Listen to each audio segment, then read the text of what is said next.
Chers paroissiens, je suis heureux de vous retrouver pour une petite vidéo qui n'est pas dans la retraite, qui n'est pas un chant, qui est un petit mot sur ce samedi saint, qui est un jour très important. Quand je le peux, je vais toujours le passer avec les Juifs, qui ont l'habitude de vivre le Shabbat. Et nous, c'est vrai qu'on a laissé tomber le jour du Shabbat. En fait, il y en a un qui reste. Tous les samedis saints, c'est le Shabbat qui demeure. Alors qu'est-ce que c'est que le Shabbat? Comment bien le vivre? Il a deux significations, si l'on en croit les Écritures. Selon le livre de l'Exode, on nous dit, quand Dieu donne sa loi, que le septième jour, l'homme ne travaillera pas. Parce que pendant 6 jours, Dieu a fait le monde et que le septième jour, il s'est reposé. Et en souvenir de ce septième jour de la création, eh bien, l'homme est invité lui aussi à se reposer. En fait, le sens, ce n'est pas une inaction.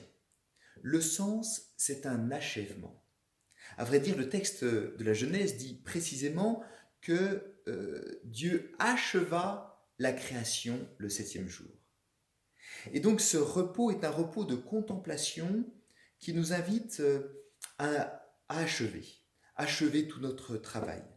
Vous savez, les enfants par exemple, ils aiment bien parfois qu'on les aide, mais ils aiment bien parfois simplement qu'on les regarde. Et ils nous disent, regarde ce que je sais faire. Je sais sauter un obstacle, je sais faire un puzzle, je sais faire, voilà.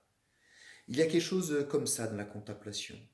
Le monde a besoin qu'on le contemple, qu'on le regarde gratuitement. Et le Shabbat est un moment où on contemple tout ce qui a été fait pendant la semaine, en sachant que pour que ça porte du bon fruit, il ne suffit pas que ça ait été fait, il faut aussi que cela soit fait pour le bien. Et donc le septième jour est un moment d'achèvement de la création pour le bien.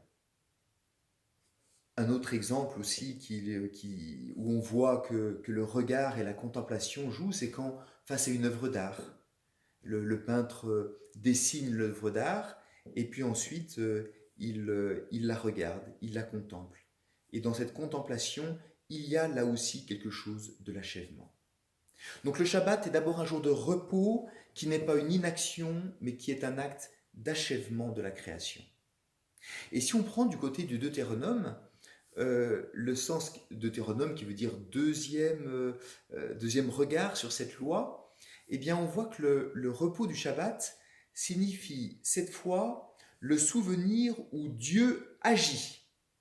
C'est le souvenir de la libération d'Égypte.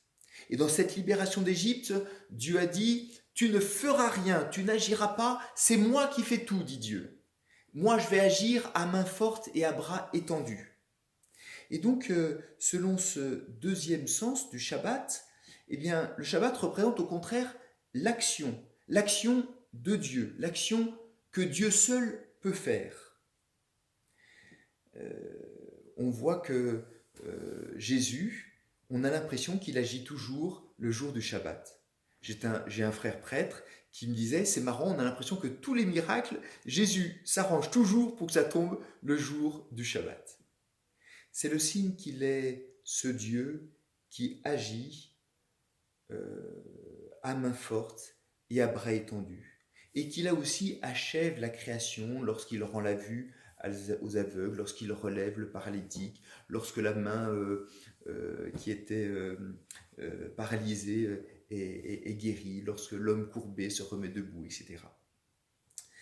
Voilà les deux sens, selon le livre de l'Exode et de Deutéronome, du Shabbat. Un repos pour achever et un moment où c'est Dieu qui agit.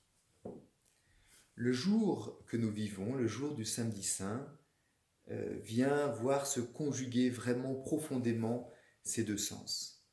Jésus est au repos, absolument.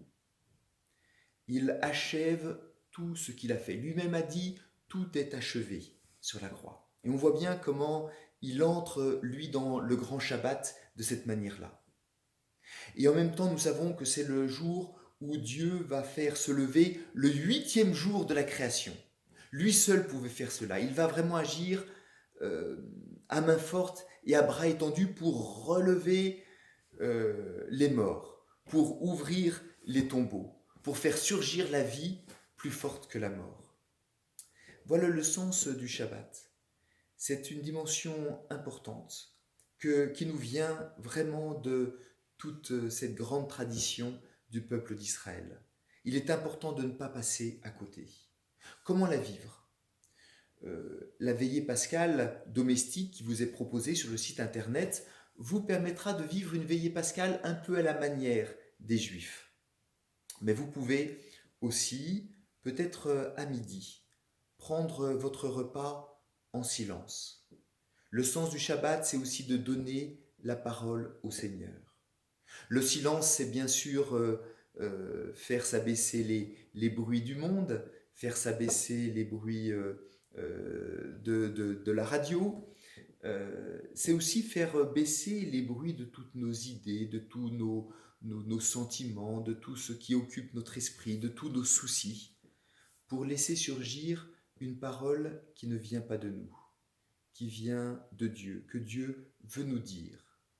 Vous connaissez ce texte du livre des rois où Élie se rend sur la montagne après 40 jours précisément dans le désert.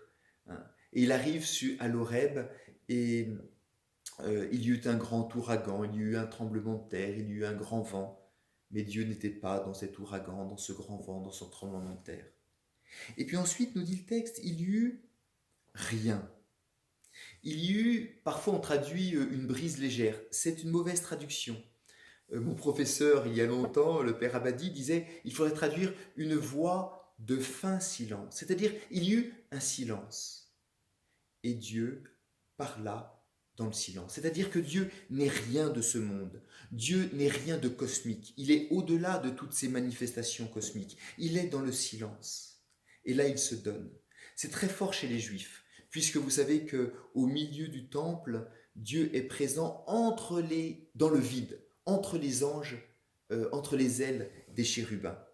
Il est présent dans le vide. Alors que chez les Grecs ou chez les Romains, Dieu était présent dans les statues, eh bien, chez les Juifs et chez nous aussi, Dieu est présent dans rien de cosmique, entre les ailes des chérubins et dans le silence.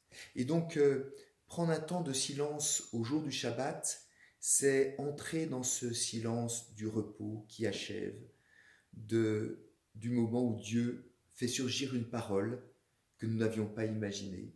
Et pour nous, ce sera la parole de la résurrection du Christ, évidemment. Et puis, ce jour où c'est lui qui agit à main forte et à bras étendus. Bon Shabbat à chacun de vous. Bon samedi saint.